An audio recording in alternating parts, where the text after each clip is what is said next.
Good day, ladies and gentlemen. My name is Subramaniam Maslamani. I am a Tamil. Today my topic is helping the Sri Lankan majority to help themselves to a better future. The purpose of the present generation is manifold. Taking care of the elderly, paying for the current generation, and making way for the next generation. Come to me and I will show you 12,000 miles away on the floor of my factory what this struggle is all about. It is about two different ways to life and the only purpose of life. That only purpose of life is to build more lives, and there is nothing more to life. To defeat that life, you had to defeat the whole world and yourself. Mahinda Rajapaksa and the majority in Sri Lanka have no purpose, no mission, and no life in their mind. Let me say a few words to Mahinda Rajapaksa. Mahinda Rajapaksa knows that he is telling lies. Other nations know that Rajapaksa is telling lies. Rajapaksa knows that other nations know that he is telling lies. Other nations know that Rajapaksa knows that he is telling lies. Rajapaksa knows that other nations know that he knows he is telling lies. Other nations know that Rajapaksa knows that other nations know that he is telling lies. Yet, Rajapaksa still goes around and ahead tell more lies. A small piece of advice to the Sri Lankan majority.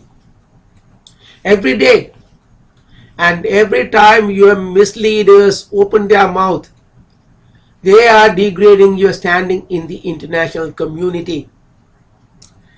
It is you who are affected, not the Rajapaksas. Do you know how much of your monies are in their foreign bank accounts? Whether you like it or not, United Nations is the world government. Russia and China may not agree with America and Europe, but they respect the United Nations as the world government. And they see the need for a world government. Rajapaksa has no respect for anyone. Look, he called the United Nations report as Darusman report. Then he says wait till our LLRC report comes out. Then now he says if the Americans can take 5 years to make the 9/11 report out, why cannot we take 5 years and we will release it before 5 years? These arguments may by the moment not friends. But when you contradict and go back on your own words, you are no more judged by what you say or what you agree, but what you do, and the world will look down upon you. The Sri Lankan majority has a huge responsibility to demand honesty, integrity, and sincerity in your government's dealings with the international community. Rajapaksa does not behave like the head of a national government, but like a head of a terror and drug cartel. As a Tamil, I will tell you, all we have to do is to take the rest 1 million Tamils out of Sri Lanka and then leave the dry, arid and saline land for your people to struggle. Remember that the wisest of the Tamils left the nation on their own, knowing that there is a racially hostile south and environmentally hostile north. The north and east are marginal lands, and the Tamils were dealt a raw deal, and we were living there with our optimum input. You can have it now. Then you will realize, hey, after all, these Tamils are good. These guys can survive. But in the south, you have the fertile soil, plenty of water, rich land, and instead of becoming rich and prosperous people, what did you do? You went into racism and fanaticism, and lately into Middle East mistress service and drugs and corruption. But you don't still seem to learn. You still vote in criminals and drug dealers. It is a struggle and strife yet to unfold upon you. You have been safe so far. How can you send criminals to represent your country, where he stands on the podium and talks about democracy, when there is no one to speak for the people of Sri Lanka? Soon you will be begging the world for an international intervention. It has already started. As the majority, you must never forget that the universal mind knows who the guilty is and also the mind of the victim, and will bend the law in favor of the victim so as to find an accurate dispensation of justice. The more your nation is defiant, more the rules will be bent in favor of the victim. Never forget this maxim in your life. Rajapaksa and great liar Piris are lawyers, and I do not have to teach them law. What I have said are the first commandments of universal justice. One more warning to the majority. If you think Rajapaksa generation is bad, wait till the Dominda generation comes to power. The next generation will be pimps and prostitutes, criminals and corrupt officials, drug dealers and distributors. It's going to be a narcotics-based economy or a narcotics-based culture. Drug dealers thrive on tourism. Tourism breeds non-identity. Non-identity breeds crime and violence. For some 60 years, the Sri Lankan politicians did not have any idea as to what their unjustifiable and unjust policy will do to their nation. Today one can see the cumulative effect of their simultaneous, sequential and subsequent action. In the name of getting into power, they abuse the civil rights of the people, especially that of the minority Tamils. In the process of degrading the Tamils, they degraded themselves and their standing in the international forum. Do they realize it now? I do not think so. What has racism and fanaticism got to do with life? I can understand religion and culture. These are nurtured over centuries. And all cultures and all religions are the same. But who took these and made them into a struggle among people and made two people out of one? At this present moment, the nation remains totally disarrayed. Are the politicians interested in putting the nation in the correct path? No. How can they? When over the years, criminals have risen to the top and have taken over the power centers. As it is, it needs stringent measures to gather all criminals, elements and put them away. This is not an easy task. There is no mechanism or institution or professional who can do this task. Either the professionals are scared for their life or they have become the criminal elements. What we need is an external trustee who can reorganize the nation's affairs. We do that in businesses and corporations. In fact, most democratic countries bring in an impartial body to reorganize and supervise the change. My advice to Sri Lanka is, if they want to quickly emerge and progress, they must bring in the United Nations to reorganize their nation. It is in the interest of the people I am suggesting this idea. What Sri Lanka needs urgently and importantly is a regime change. To do that, they need a mind change and an ideological change.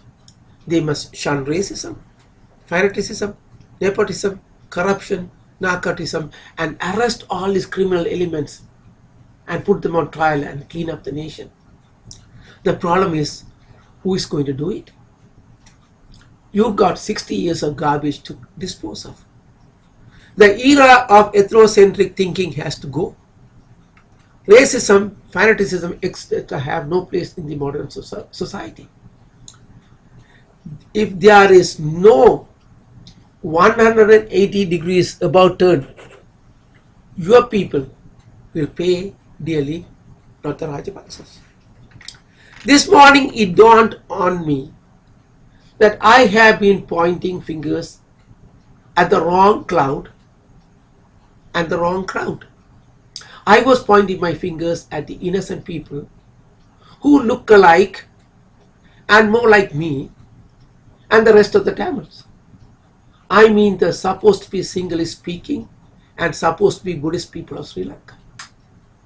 By the way, Buddhism is not the property of any people. Definitely not the present day Sri Lankans. If any Sri Lankan politician hijacks Lord Buddha for his or own insecurity, that person has to be sanctioned to a courage building program or to a mental health center. Buddhism is an international philosophy. A religion is a philosophy, not the opium of the masses. The end game of Sri Lankan politics is nothingness, void, and pure emptiness. All it is, enjoy as long as it lasts. The Sri Lankan dilemma can be traced to the two different ways of looking at life. Tamils look at it as transgenerational journey, but the Sinhalese people look at it as an enjoyment while it lasts. If both have common agenda for life, they will work to keep it alive. The corrupt leaders of Sri Lanka must be careful in putting the people of Sri Lanka at peril by infusing them with racism and fanaticism. They must realize that with the massive continent of India, with 1.25 billion Hindus up in the north, and the landless and shoreless Indian Ocean stretching all the way up to South Pole, they will have no place to go except drift in the sea to nowhere. It's a warning to the Sri Lankan misleaders among the majority. I have a statue of Lord Buddha on my reading room, but I am yet to see one in the parliament or the temple trees or in any government institution in Sri Lanka. The statue of Buddha is a symbol of peace, calmness, serenity, non-violence, and many more divine qualities. Lord Buddha is no imaginary idol figure. It was the life of a living man who reached the pinnacle of mental and moral evolution. He was a living man like any one of us. He is an inspiration and motivation to all that we can rise and raise ourselves to the pinnacle of life and can attain perfect nirvana in this life. What a beautiful philosophy. What have the corrupt politicians have done to this greatest philosophy in life? They have marred and desecrated this great science of life. The Sri Lankan strife, we understood lately, is not one of race and religion, but both were hijacked by the criminals like Bandaranaike, Jayawardena, and Rajapaksas for their own sake and advantage. To introduce Buddhism through the barrel of a gun will only create false sense of conversion. But then there is nothing to convert. There is Lord Buddha all over the world, and there is no need to reintroduce it. The Mahavamsa, the Mahasangha, and the Mahanayakas are making things not very easy. They want to build Buddhist temples by force in Tamil areas. It is not the act that is disturbing, but the thought and psyche behind is troubling. And they are laying the foundation for more racial strife. The Mahanayakas are as racist as and as criminal as the politicians. Rajapaksas are very shrewd and cunning elements, and they rob the nation while the rest of the nation is on a wild goose chase. For some strange reason, they think they can fool the world with pompous parties, celebrations, and parties. Little they know that in the West there are institutions that we keep very close watch on everything. Bell Pottinger may try their best, but the pumpkin is too large to bury in a small pile of rice. One cannot bury a mountain in a molehill. The way the things are proceeding and progressing in Sri Lanka, total destabilization, disarray and destruction is on its way. Mahinda Rajapaksa has too many illegal obligations to fulfill the drug dealers, and to satisfy the criminals, who may even take a run at his life if he defies.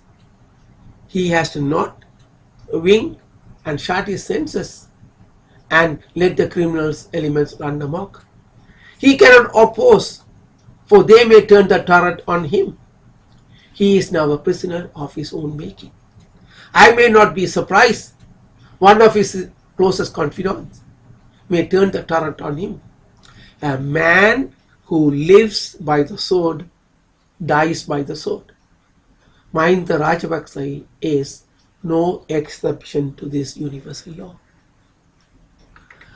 The time has come for the majority to take back the nation and bring it to keel instead to kneel. No one can fix this nation except the people, not the United Nations, not the US, EU, UK, China or India. It has to come from within.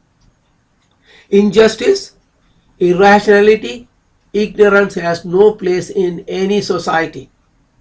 It was the Tamils yesterday, but from here on is the rest of the nation will pay the price. You can rest assured. You got a dose of devaluation of the rupee a few days ago. What does it tell you? More troubles are on their way.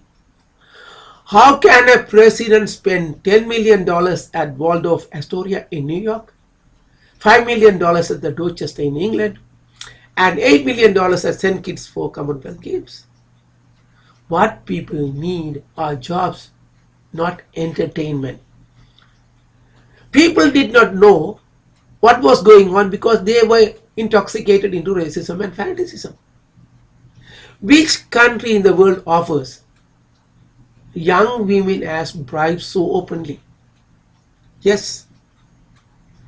What kind of family these women will raise if and when they form a family?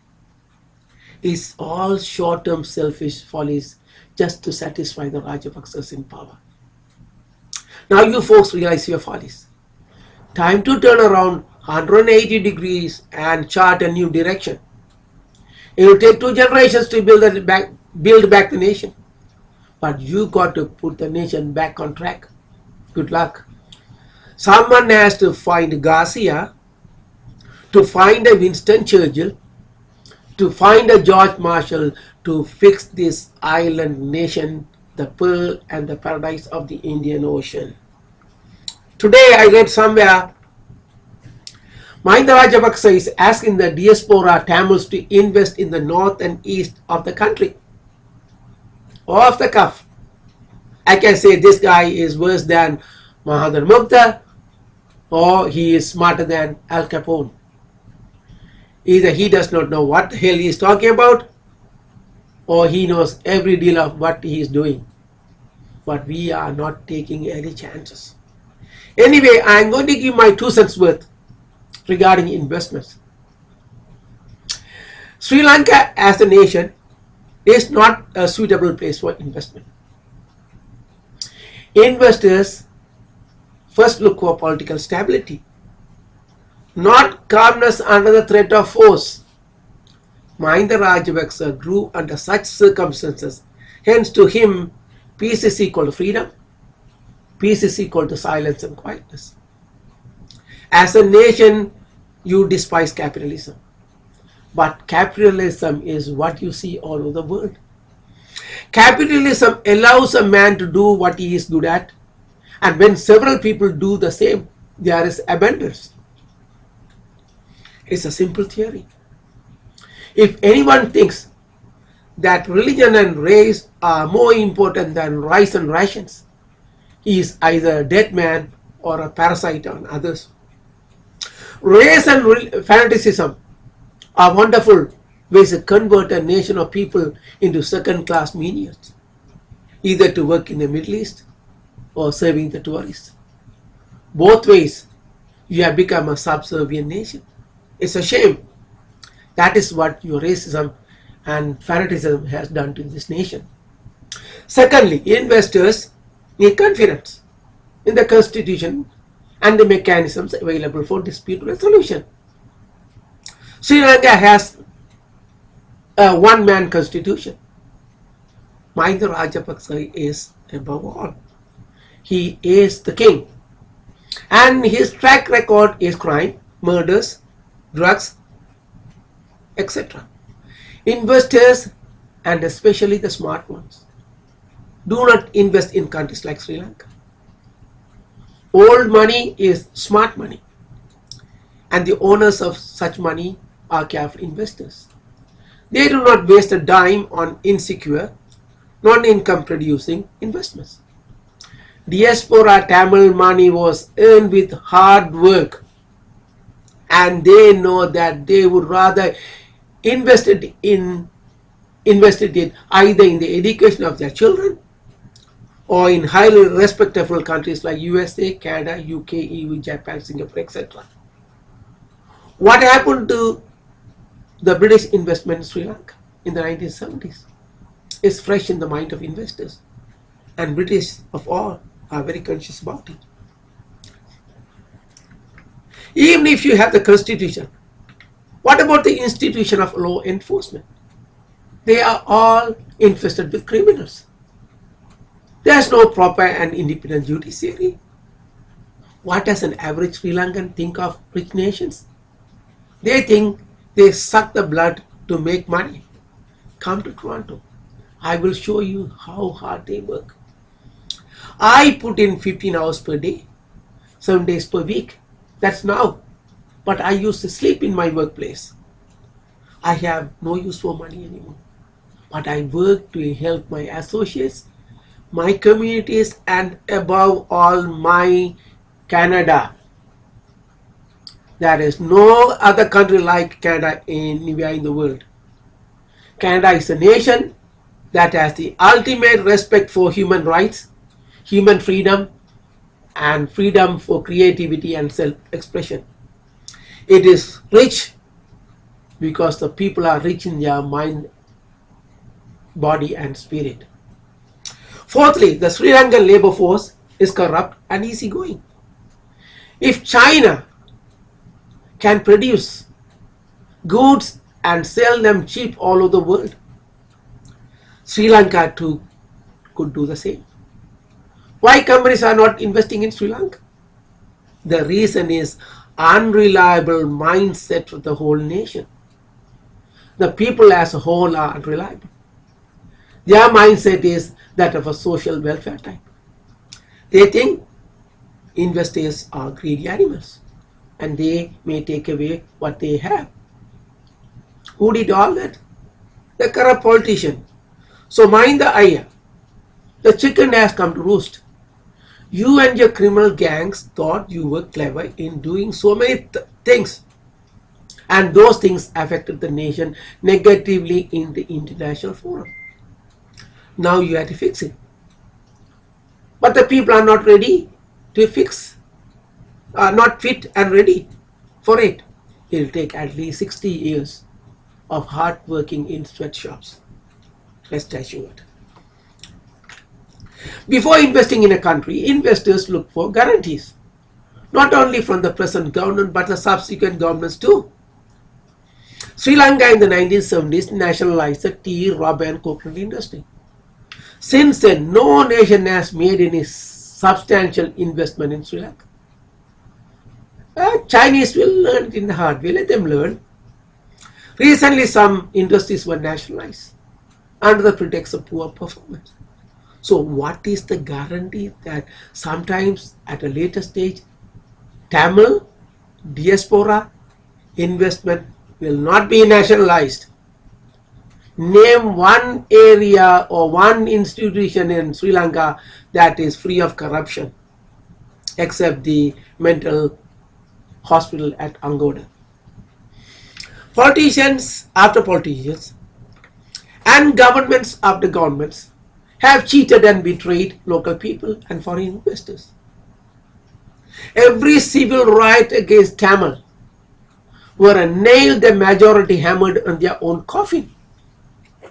Since then, no nation has made any substantial investment in Sri Lanka. Recently,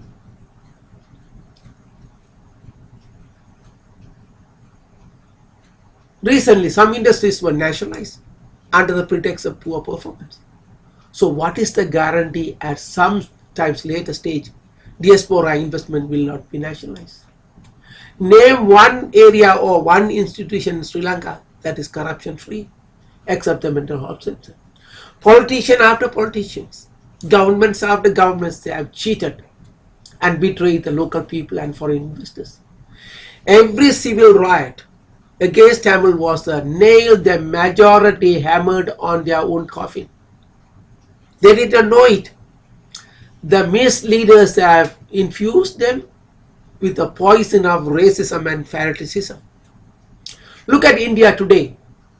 They are exporting world-class healthcare technology all over the world. And they are the brains at the Silicon Valley in California. What has Sri Lanka done in the last 60 years? They have exported cheap labor to the Middle East. Listen to this carefully.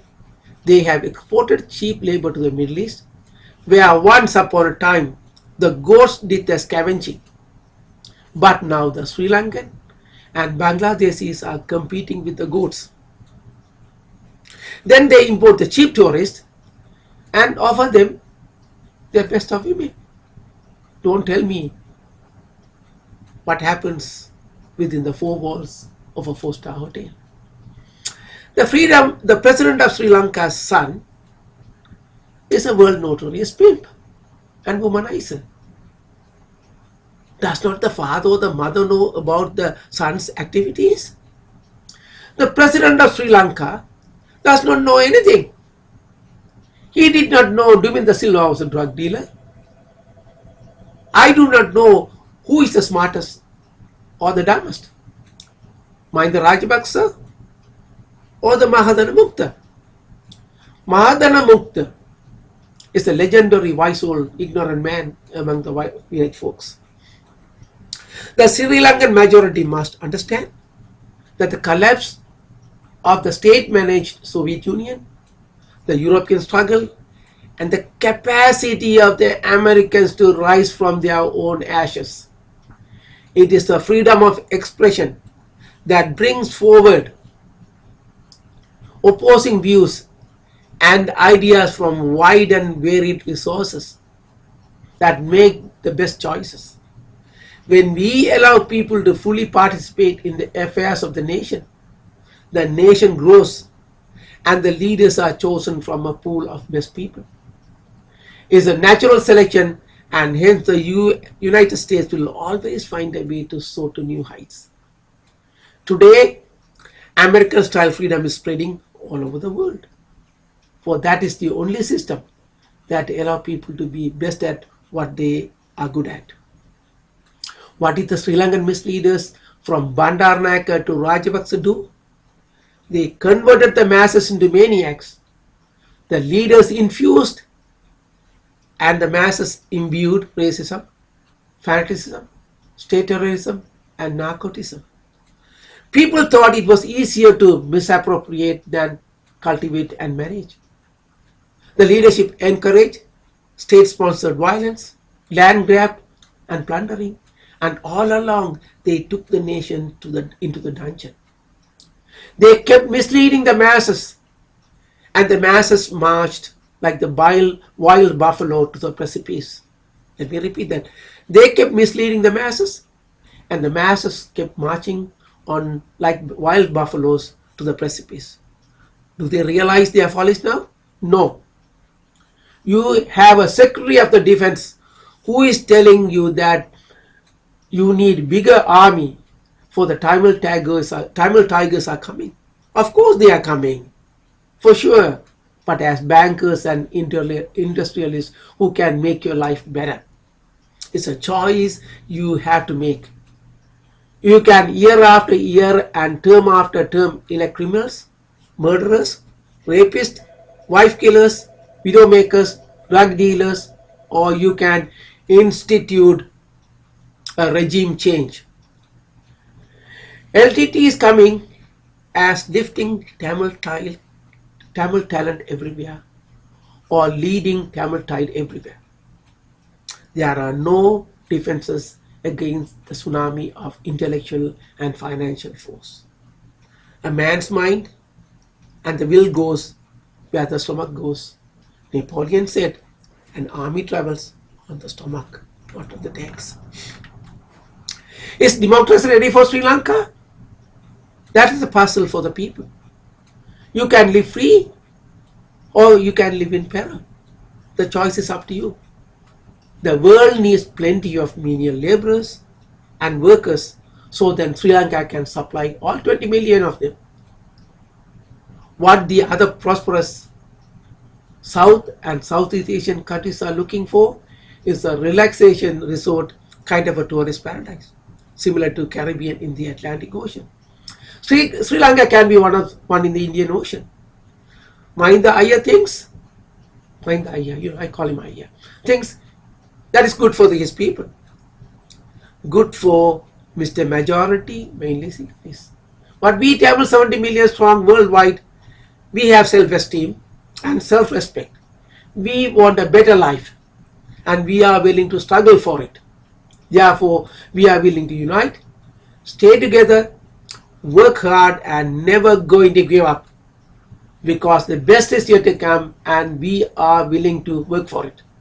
My name is Subramaniam Maslamani, a world-class Tamil powered by convictions, commitments and conscience.